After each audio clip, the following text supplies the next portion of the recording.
Hello students, now we are going to start new topic solubility of gas in a liquid. ठीक है, देखिए ये topic बहुत ही important है। इसी टॉपिक में ही एक बहुत ही इंपॉर्टेंट लॉ हेनरी लॉ को हम लोग पढ़ेंगे। देखिए हेनरी लॉ से बहुत क्वेश्चन आते हैं आपके एग्जाम वगैरह में, ठीक है। तो यहाँ पर इसका कॉन्सेप्ट सीखेंगे। तो कॉन्सेप्ट क्या है, किसको हम सीखने जा रहे हैं, आप पूछ सकते हो क्वेश्चन कि सर इसमें हम लोग क्या देखेंगे।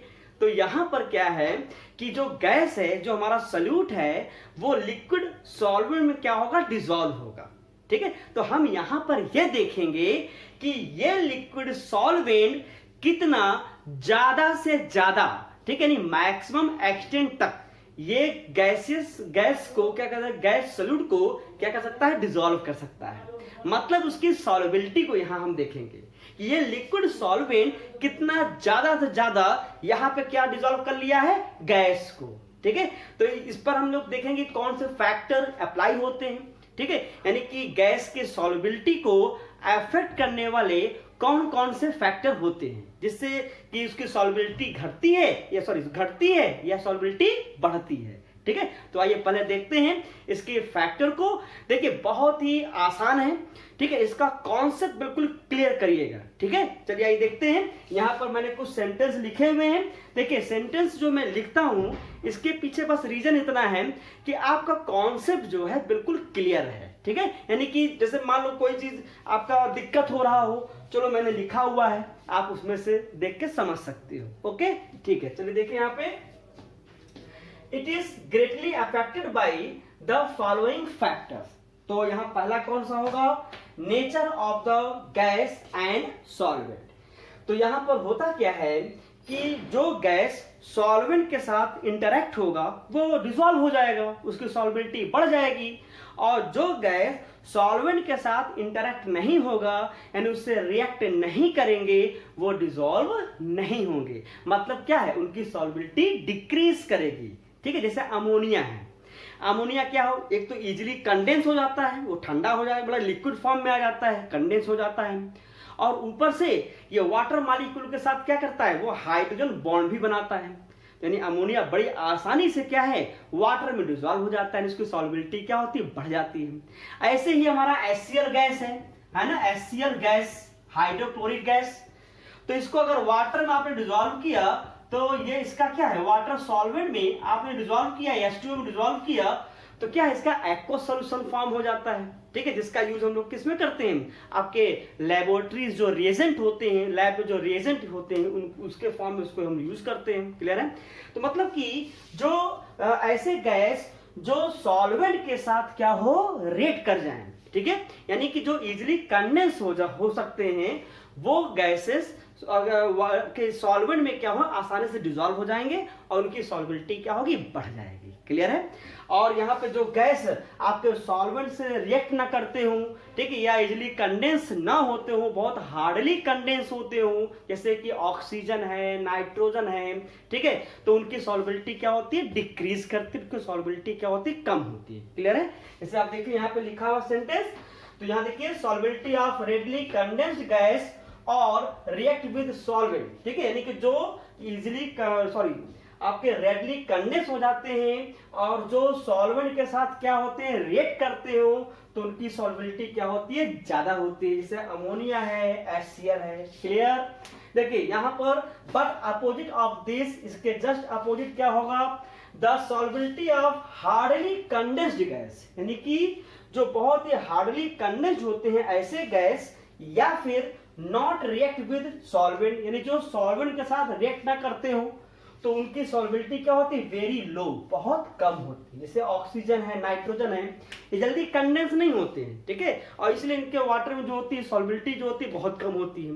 मतलब मैं यहाँ पे इतना कह सकता हूं कि अगर 1 मिलियन वाटर मॉलिक्यूल हैं, 1 मिलियन वाटर मॉलिक्यूल हैं, तो उनके साथ मैक्सिमम 10 to 20 यानी कि 10 से 20 मॉलिक्यूल क्या होंगे, ऑक्सीजन होंगे। इतनी कम यहाँ पर सॉल्युबिलिटी होती है।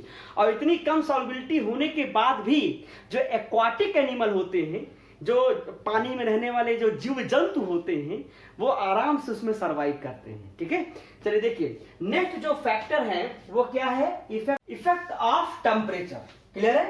देखिए टेम्परेचर का इफेक्ट यहाँ पे कैसे होता है, ठीक है।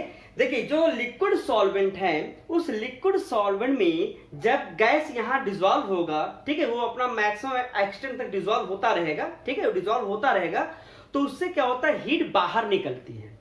मतलब कहने का ये है कि गैस जो लिक्विड सॉल्वेंट में डिसॉल्व हो रहा है वो एक तरीके का क्या है, एक्सोथर्मिक प्रोसेस है, क्योंकि हीट बाहर निकल रही है उससे, उसका डिसॉल्यूशन प्रोसेस क्या है आपका एक्सोथर्मिक है।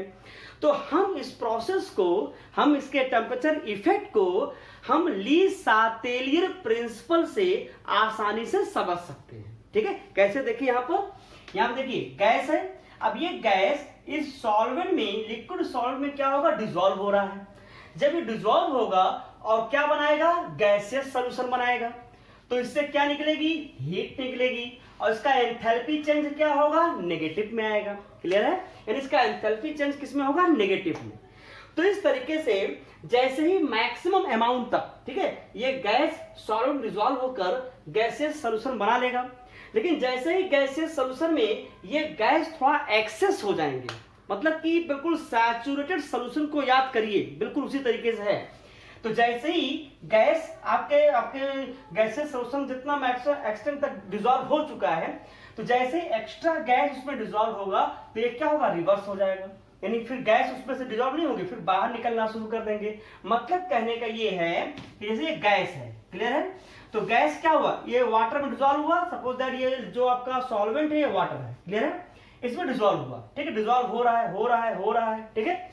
तो जैसे ही ये लिक्विड सॉल्वेंट यानी वाटर अपने मैक्सिमम अमाउंट तक ये गैस को डिसॉल्व कर लेगा, तो जो एक्सेस गैस होगा, ठीक है, वो क्या होगा, वो बाहर निकलेगा, ठीक है। यानी कि अगर थोड़ा भी गैस अगर एक्सेस चला गया तो वो एक्सेस गैस इसमें तभी एंटर करेगा जब इसमें से कोई गैस क्या होगी, बाहर निकलेगी। क्लियर है, मतलब कि एक तरीके के यहां पर एक इक्विलिब्रियम सेट हो जाता है, ठीक है। और ये इक्विलिब्रियम कैसे होता है, ये डायनेमिक इक्विलिब्रियम होता है, डायनेमिक इक्विलिब्रियम, ठीक है। कैसा होता है ये, डायनेमिक इक्विलिब्रियम, यानी कि rate of entering of gas in solvent is equal to rate of leaving of gas from solvent, ठीक है, यानी सॉरी फ्रॉम सोल्यूशन।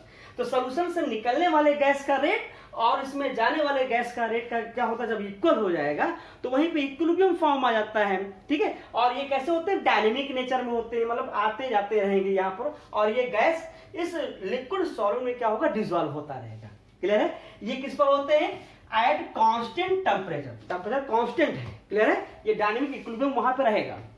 लेकिन जैसे ही आपने यहां पर क्या किया, टेम्परेचर बढ़ाया, ठीक, इस बर्नर को हमने क्या किया, ऑन कर दिया, इसको हमने जला दिया यहां पर, तो इससे क्या होगा कि यहां पर ये वाटर जो होगा हीट होना शुरू हो जाएगा।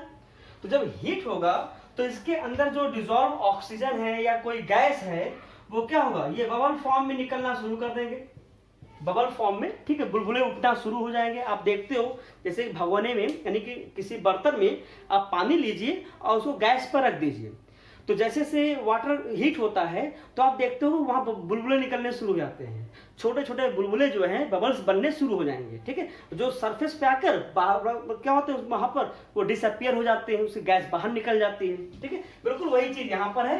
तो यहाँ पे टेम्परेचर बढ़ाने पे क्या हुआ कि ये इसके अंदर जो डिसॉल्व गैस है वो बाहर निकलना शुरू कर दिया।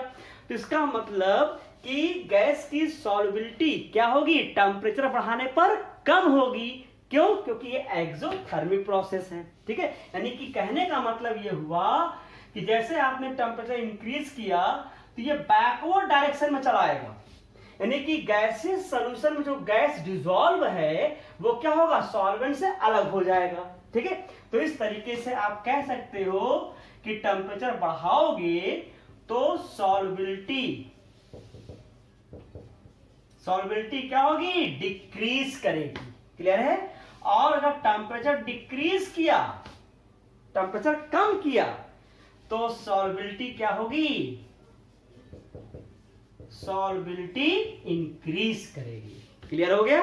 तो इसीलिए देखो यही वजह होता है कि जो एक्वाटिक एनिमल होते हैं, जो जलीय आपके जल में रहने वाले जो जीव जंतु होते हैं वो कोल्ड वाटर में ज्यादा कंफर्टेबल होते हैं, ठीक है, ठंडे पानी में ज्यादा रहते हैं। क्यों? क्योंकि उसमें ऑक्सीजन ज्यादा उनको मिल जाती है, ठीक है, उसमें ज्यादा डिजॉल्व हो जाते हैं वो, ठीक है। लेकिन अगर वार्म वाटर है, अगर गर्म पानी है, तो गर्म पानी में क्या होता है, इसी प्रोसेस से जो होते जो डिजॉल्व ऑक्सीजन होती है वो क्या होती है, बाहर निकल जाती है, क्योंकि उसका जो गैस ऑक्सीजन गैस का जो डिसोल्यूशन प्रोसेस है वो एक्सोथर्मिक है। अगर पानी गर्म हो गया तो जो घुली हुई ऑक्सीजन है वो भी क्या होगी, कम हो जाती है।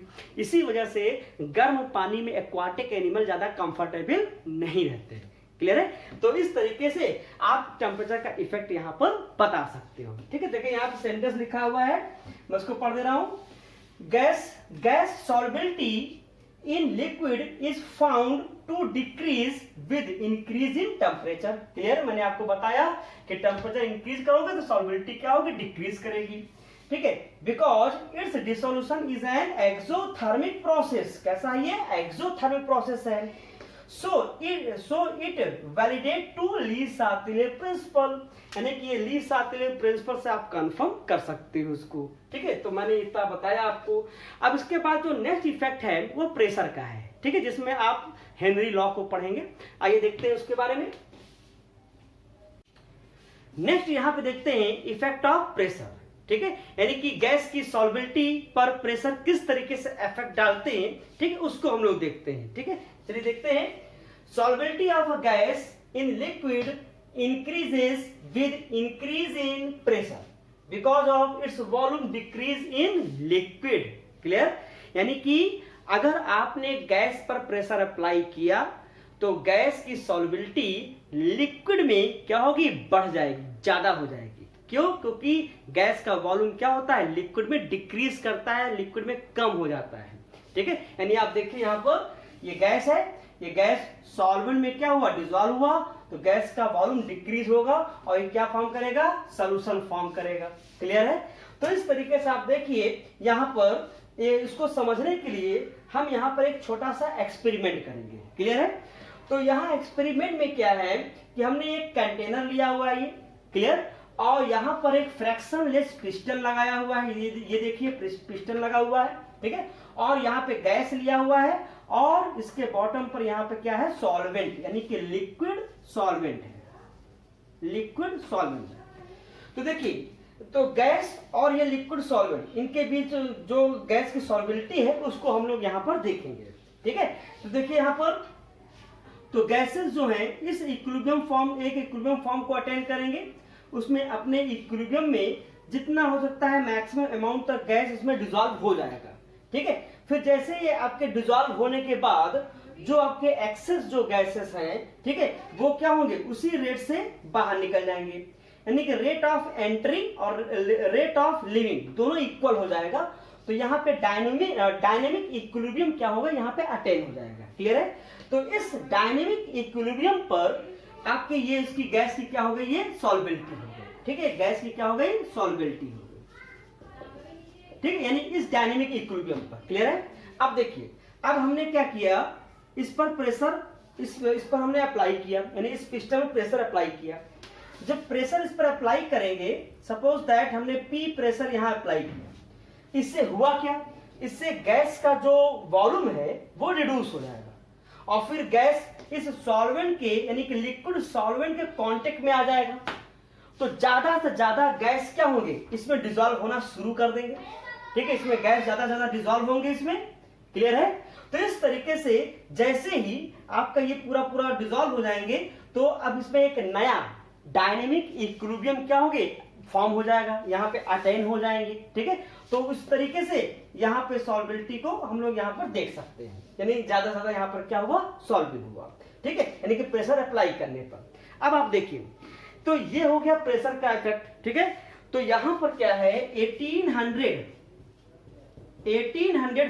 यानी कि 1805 में, ठीक है, हेनरी ने इस गैस की सॉल्युबिलिटी और प्रेशर के बीच में एक क्वांटिटेटिव रिलेशनशिप यहां पर क्या किया, डिफाइन किया, मतलब एक रिलेशनशिप यहां पर बताया, ठीक है। उसने क्या बताया हेनरी ने, देखिए हेनरी लॉ यहां पे लिखा हुआ है, तो हेनरी ने यहां पे क्या बताया उसको देखते हैं। The law states that at a constant temperature the solubility of a gas in a liquid is directly proportional to the pressure of the gas. Clear है?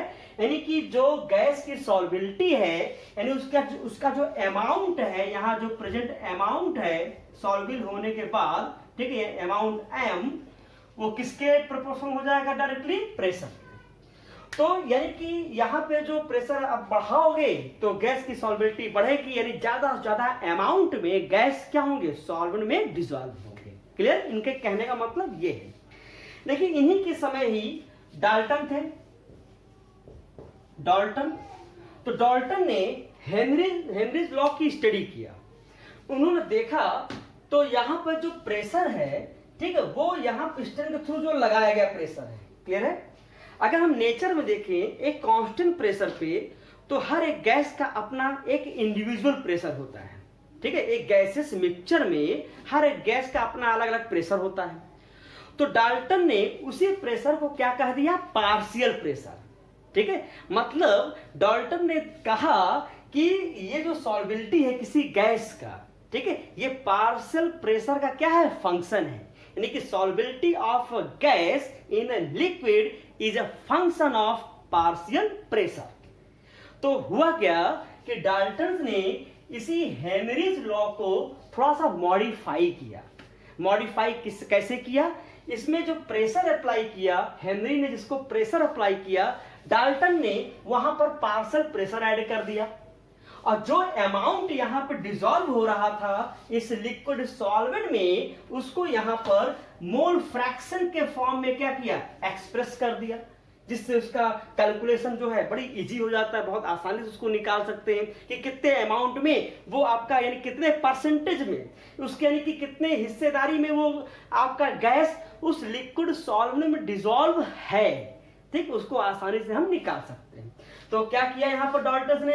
हेनरी लॉ को मॉडिफाई करके, तो वही हेनरी लॉ ये भी है, बस Dalton के पार्शियल प्रेशर को अप्लाई कर दिया यहाँ पर, बस और कुछ नहीं है। ठीक है, देखिए the partial pressure of the gas in a vapour phase is proportional to the mole fraction of the gas in the solution. Clear है? तो इस तरीके से जो यहाँ पार्शियल प्रेशर P है, ठीक है, वो किसके डायरेक्टली प्रोपोर्शनल हो जाएगा? गैस के मोल फ्रैक्शन के। कहां पे है ये? आपके लिक्विड में ये प्रेजेंट है। क्लियर? यानी लिक्विड में जो गैस का मोल फ्रैक्शन होगा वो पार्शियल प्रेशर के क्या होंगे? डायरेक्टली प्रोपोर्शनल होगा। तो डायरेक्टली प्रोपोर्शनल को हटा दीजिए, कांस्टेंट लगा दीजिए। तो यहाँ पे जो केच हम लगाएंगे, कांस्टेंट को यहाँ जो अप्लाई करेंगे, वो क्या होगा? Henry constant. ठीक है, उसे हम कहेंगे हेनरी कांस्टेंट। ओके, देखिए यहाँ पे हेनरी कांस्टेंट के कुछ आपके यहाँ पे कैरेक्टरिस्टिक हैं, यहाँ पे देखेंगे। देखिए different gases have different KH value, यानी कि अलग अलग गैसों के जो केएच वैल्यू होते हैं वो क्या होते हैं? अलग अलग होते हैं। ठीक है, इसको याद रखिएगा। देखिए नेक्स्ट है, higher the value of KH at a given pressure the lower is the solubility of the gas in liquid. यानी कि केएच की वैल्यू जितनी ज्यादा होगी, गैस की सॉल्बिलिटी उतनी ही कम होगी। इसका मतलब यह हुआ कि अगर आपने टेम्परेचर बढ़ाया तो केएच की वैल्यू भी क्या होगी? हेनरी कांस्टेंट की वैल्यू भी क्या होगी? बढ़ेगी। और सॉल्बिलिटी क्या होगी? बताइए, सॉल्बिलिटी क्या होगी? कम हो जाएगी, यानी कि सॉल्बिलिटी हमारी डिक्रीज कर जाएगी। ठीक है, तो यही आपका क्या है? हेनरीज लॉ है। इसको याद रखिएगा। हेनरीज लॉ किसी गैस की सॉल्बिलिटी पर प्रेशर के इफेक्ट को बताते हैं। उससे आप उसके अमाउंट को कैलकुलेट कर सकते हो, कितना प्रेशर अप्लाई होगा उसको कैलकुलेट कर सकते हैं। केएच की वैल्यू यहाँ कांस्टेंट होती है, ये एग्जाम में दिया रहेगा अगर आपको मोल फ्रैक्शन से अगर कैलकुलेट करना हो या पार्शियल प्रेशर कैलकुलेट करना हो। क्लियर है? अब इसका हम लोग देखेंगे एप्लीकेशन, यानी कि हेनरीज लॉ का जो एप्लीकेशन है उसको देखेंगे। ठीक है, देखिए यहाँ पर मैं यहाँ बता देता हूं।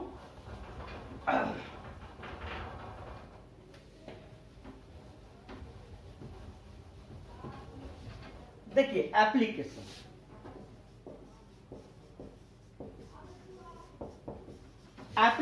Of Henry's law, applications of Henry's law. तो यहाँ जो पहला एप्लीकेशन है टू मेकिंग सॉफ्ट ड्रिंक, मतलब कि सोडा वाटर जो आप लोग पीते हो, कोल्ड ड्रिंक, ठीक है। आप मार्केट से कोल्ड ड्रिंक ले आइए, आप उसके कैप को खोलिए, जैसे ही कैप खोलोगे तो सुरसुराते हुए गैस निकलती है। तो वो गैस किसकी होती है? वो CO2 गैस होती है। मतलब कि हाई प्रेशर पे हम CO2 गैस को लिक्विड में क्या करते हैं? डिसॉल्व करते हैं, ठीक है। यही आपके हेनरीज लॉ के अकॉर्डिंग। तो इस तरह से सॉफ्ट ड्रिंक या सोडा वाटर बनाने में हम इसको यूज कर सकते हैं, यानी इस लॉ को अप्लाई कर सकते हैं, ठीक है। ऐसे ही आप यहां पर दूसरा बता सकते हैं स्क्यूबा डाइवर्स, ठीक है। स्क्यूबा डाइवर्स वही जो गोताखोर होते हैं, समुद्री गोताखोर होते हैं, ठीक है। तो वो क्या करते हैं, समुद्र में जब वो जाते हैं, अंदर जाते हैं, तो जैसे से वो गहराई में जाते हैं तो वाटर का लेवल क्या होता है? बढ़ता है, यानी कि वाटर का प्रेशर जो है बढ़ जाता है। तो उनके जो आपके गैसेस मिक्सचर होते हैं, जो आपके गैस सिलेंडर होते हैं, उसमें नाइट्रोजन भी मिक्स होता है। तो हाई प्रेशर पर नाइट्रोजन गैस उस डाइवर्स यानी उस गोताखोर के ब्लड में, ठीक है, वो क्या होते हैं? ज्यादा से ज्यादा डिसॉल्व होना शुरू हो जाते हैं नाइट्रोजन गैस, क्योंकि प्रेशर बढ़ रहा है वाटर का, ठीक है। लेकिन जब वो एकाएक ऊपर आते हैं, ठीक है, आपके जैसे जैसे ऊपर आते हैं तो होता क्या है कि उनके ब्लड में जो डिसॉल्व नाइट्रोजन है वो क्या होता है? बबल के फॉर्म में, एक बुलबुले के फॉर्म में वो निकलना शुरू कर देते। तो इस कंडीशन को हम नाम देते हैं, उसे कहते हैं बेंड। क्या कहते हैं उसको? बेंड्स।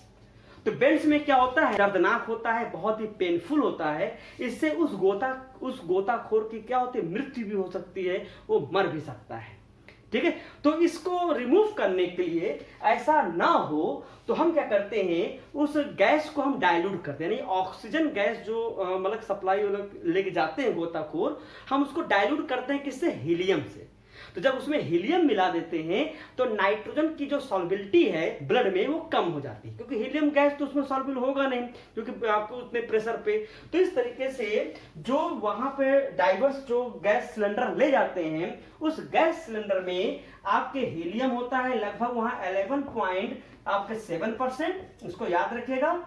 नाइट्रोजन जो होगा उसमें 56.2%, और जो ऑक्सीजन होता है वो होता है 32.1%। यानी ये गैसेस मिक्सचर उन गोताखोरों के लिए क्या होता है, यानी उस आपके डाइवर्स के लिए क्या होता है? बिल्कुल सेफ होता है, ठीक है। वहां बेंड्स जैसी कंडीशन नहीं आते हैं। चलिए अगला क्या इसका एप्लीकेशन है। देखिए हम लोग सांस लेते हैं, ब्रीथ करते हैं, है ना, ऑक्सीजन को अंदर लेते हैं।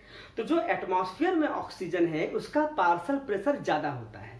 इससे क्या होता है कि हमारे लंग्स में, हमारे फेफड़े में जब वो ऑक्सीजन जाता है तो वो ब्लड के साथ क्या होता है? CO2 का एक्सचेंज होता है। तो पार्शियल प्रेशर ज्यादा होने की वजह से जो ऑक्सीजन है वो ब्लड में चला जाता है, तो क्या बनाता है? Oxy haemoglobin. और फिर वो ऑक्सी हीमोग्लोबिन ब्लड के थ्रू कहाँ जाता है? टिश्यू में जाता है, टिश्यू सेल्स में जाएगा, हमारे बॉडी के पार्ट्स में जाएगा। तो उसके अंदर यानी कि टिश्यू के अंदर वहां क्या होता है? ऑक्सीजन का पार्शियल प्रेशर कम होता है, ठीक है। तो क्या होगा? ऑक्सीजन आसानी से क्या होता है? ब्लड से टिश्यू में चला जाता है, फिर वहां पर उसका ऑक्सीडेशन होता है फूड मटेरियल का, जिससे हमें एनर्जी मिलती है। क्लियर है? तो ये इसका एप्लीकेशन है। ऐसे ही देखिए आप जब आप पहाड़ों पे जाइए, यानी कि माउंटेन पे आप जाइए, ठीक है, जो क्लाइंबर्स होते हैं, जो आपके पर्वतारोही होते हैं, जैसे जैसे ऊपर जाते हैं तो वहां पर क्या होता है? ऑक्सीजन का पार्शियल प्रेशर क्या होता है? कम हो जाता है, ठीक है। तो ऑक्सीजन का पार्शियल प्रेशर कम हो गया, इसका मतलब क्या हुआ? सांस लेने में क्या होगी? दिक्कत हो जाएगी, क्योंकि हमारे लंग्स जो हैं वो ब्लड से ऑक्सीजन क्या है? ट्रांसपोर्टेशन नहीं कर पाएंगे। क्यों नहीं कर पाएंगे? क्योंकि पहाड़ों पर क्या है? ऑक्सीजन का पार्शियल प्रेशर कम होता है, ठीक है। तो इस कंडीशन को हम नाम देते हैं एनॉक्सिया। ये एनॉक्सिया, ठीक है, ये एनॉक्सिया होता है। इससे क्या होता है कि हमारे बॉडी में ऑक्सीजन की कमी हो जाती है, हमारे ब्रेन सोचने समझने की जो क्षमता होती है वो कम हो जाती है। हम मतलब कि थकान बहुत ज्यादा होती है, हम क्या चीज है वो सोच नहीं पाते हैं इस कंडीशन में, ठीक है। तो इसीलिए क्या होते हैं, जब पर्वतारोही जो हैं, ठीक है, जो आपके ऊपर चढ़ते हैं माउंटेन पे, तो वो अपने साथ ऑक्सीजन का सिलेंडर ले जाते हैं, ठीक है, जिससे अगर ऑक्सीजन की कमी हो तो उसको लगा के मतलब कि अपने जो ऑक्सीजन की डिमांड है उसको पूरा कर सकते हैं, ठीक है। तो ये भी क्या है? हेनरीज के क्या है? आपके एप्लीकेशंस है, ठीक है। तो इस तरह से आई होप आपको चीजें समझ में आ गई। ठीक है। तो हेनरीज लॉ को और अच्छे से तैयार कर लीजिएगा। मैंने यहाँ पे कॉन्सेप्ट क्लियर करने का एक बहुत मतलब प्रयास किया है, ठीक है। तो मुझे लगता है आपको समझ में आ गया है। Okay, thank you. और आप वीडियो लेक्चर को सब्सक्राइब जरूर करिएगा, बेल आइकन को हिट जरूर करिएगा, जिससे आपको हम मेरे द्वारा जो वीडियो है वो आपको मिल सके। Okay, thank you.